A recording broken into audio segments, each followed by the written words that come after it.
To be doing today, we're going to be talking specifically about workers' rights.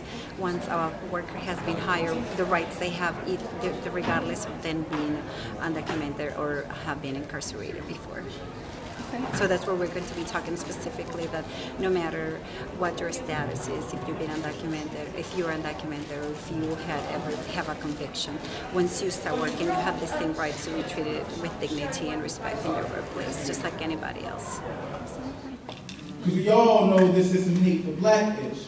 My best friend is in the back seat. My ex-girlfriend, who is yet to return my heart, is the driver of a car too nice for niggas to own. Hands high as we were before they ambushed us with headlights concealed. And you never trust the villain you don't see coming.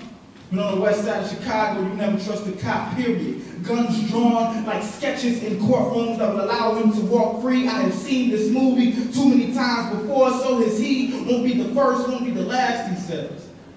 I imagine he says this with a smile as the gleam from his flashlight prohibits my validation. I'm thinking he doesn't want me to see my killer. He's thinking closed casket. God has a not so funny way of testing his believers, put people I would die for in my life just to see how I feel about doing so when the time comes. But I am not ready. Haven't been through as many stages in my life as I have been on, and she can't know I'm scared, and I can't know I'm scared because I've seen this movie too many times with her to not protect my Bella, and I know that when you grow up black in the inner city, sometimes police placing your life in their hands just comes with the territory. I have written Oscar Grant and Trayvon Martin's into poetry, and now I wait for fate to write them into me. How is the society we are currently living in still so Shakespearean? Communities, death and injury rates are way off the scale, so that's how I got involved in the Latino community and in Chicago. And then I retired, and I've been a Unitarian Universalist since the 80s, which is, well, if you listen to Garrison Keillor, you know, it's the Moses would have come down with 10 questions, so that's the Unitarian reputation.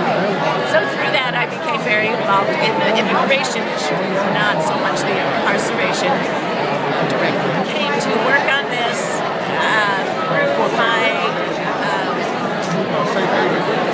through my faith development as a Unitarian Universalist, that I was very, very involved in it and was such a good church lady, doing all this volunteer work, but it was all for us within the congregation. So I think woke up to the fact that social justice is where the religious liberals left. I mean, there really is a religious left. And that religious left really had to get involved. And I have seen this movie far too many times before, but I wasn't ready for it to become a reality show.